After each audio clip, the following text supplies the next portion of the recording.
Mimi Mwigulu Lameck Nchemba naapa kwamba nitakuwa mwaminifu kwa Jamhuri ya Muungano wa Tanzania na kuitumikia kwa moyo wangu wote, na kwamba nitaihifadhi, nitailinda na kuitetea Katiba ya Jamhuri ya Muungano wa Tanzania kwa mujibu wa sheria iliyowekwa. Ewe Mwenyezi Mungu nisaidie.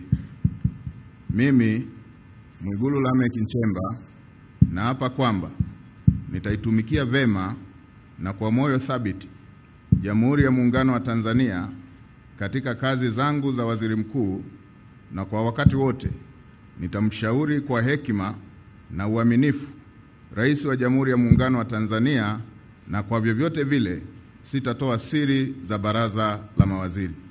Ewe Mwenyezi Mungu nisaidie.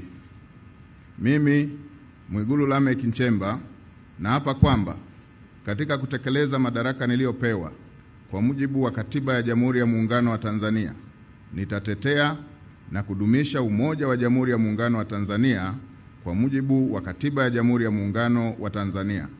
Ewe Mwenyezi Mungu nisaidie.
Mheshimiwa Rais alikuwa akimkabidhi Mheshimiwa Waziri Mkuu miongozo ya utendaji kazi. Mheshimiwa Rais wa Jamhuri ya Muungano wa Tanzania, kwa heshima na taadhima, naomba uridhie Katibu Mkuu kiongozi aweze